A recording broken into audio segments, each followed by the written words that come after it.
Hey again, YouTube. Nut job with machete back with, well, obviously it's a neck knife. Except it sort of isn't. It's a neck knife in that you can hang it around your neck and it doesn't come with a clip to attach it to a belt. But it's a very safe neck knife. You know, most neck knives, I'll come close to show you, most neck knives, grip it and rip it and you can get it out. This one has this little indentation where you have to press to get the knife out. What that means is it's a slower deployment, so it almost seems like it wouldn't necessarily be a better self-defense item because you can't necessarily get it out and get it into action as quickly. But it does mean that it's a very secure knife. It's not going to fall out of the sheath. And that now you have to actually make a concentrated effort to get the knife out. The sheath itself, plastic, kind of molded, and comes with a ball chain. But who the hell is the manufacturer? Well, it is, let's see if I can show you guys, Kilimanjaro.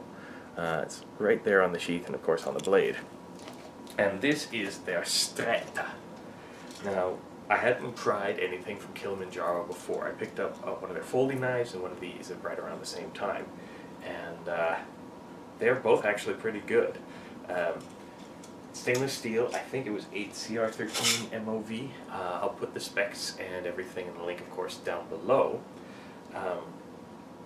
But actually, they've really impressed me. I've since picked up another item, a larger item that I'll show you as part of my machete montage. But yeah, they're actually pretty damn good. Now, the knife itself is simple, small, straightforward. This is,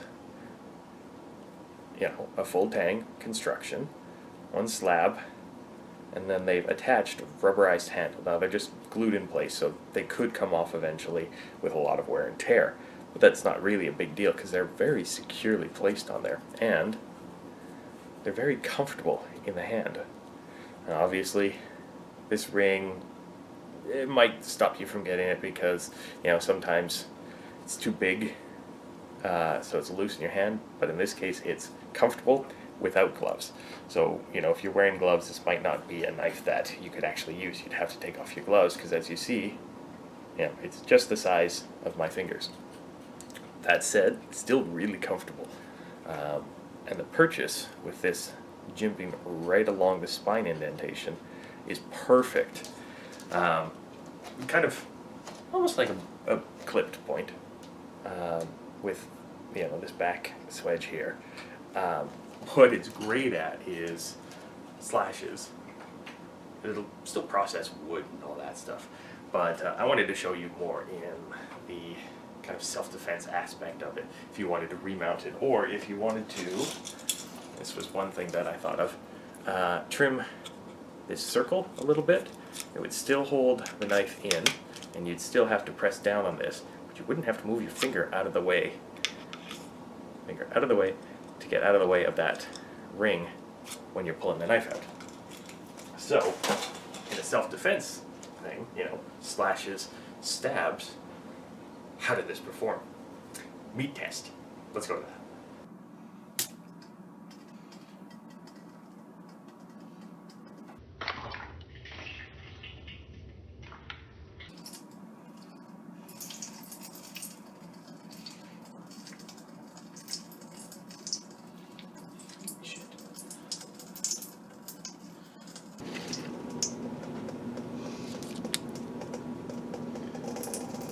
Stretta.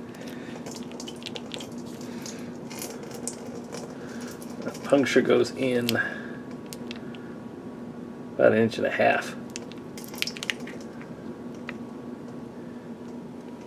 As you can see, it was the first slash on that meat, and it went right through it.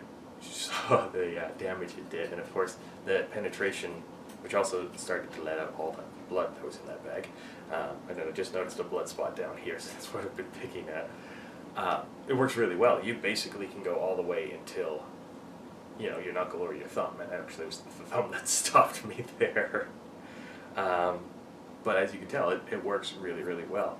The steel is pretty good. It's better than pretty good. It's actually pretty damn nice. And it keeps an edge.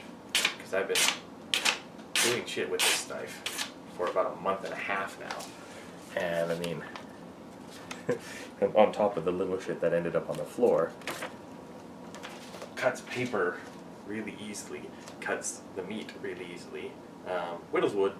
You know, it does everything that you really want in a neck knife. The price point's a little bit higher than some of the other neck knives that I've picked up, but they're more just for self-defense.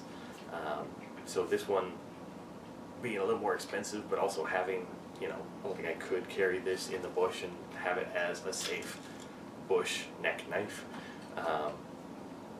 Actually, I just realized that the spine is a hard 90 just before it hits the switch, so I probably could strike a ferro rod with it. So yeah, this actually could be a decent bush neck knife. It's really comfortable, it's really lightweight, you don't even notice you're carrying it. We twirl the knife. I don't know why I did that, I just did that for shits and giggles, guys. But yeah, it's a very interesting design, so I thought I'd pick it up, and it's actually pretty comfortable.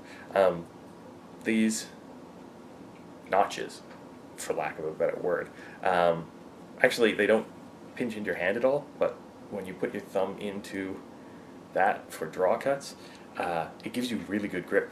It just sits in the meat. I can't really show you. Sort of. Sits in the meat of your palm and just gives you really good purchase. So, I mean, the knife is actually really good, and I'm going to start rambling if I just keep saying, knife really good. So we're going to stop it here. And I'm going to thank you for watching this video, and of course, if you like videos like this, feel free to click like, feel free to subscribe for more videos like this in the future, and as always, feel free to share this video as much as you want. Until next time, I'm Nutjob with a Machete, with a cool product from Kilimanjaro, the Stretta. Yeah. Thanks, and stay sharp.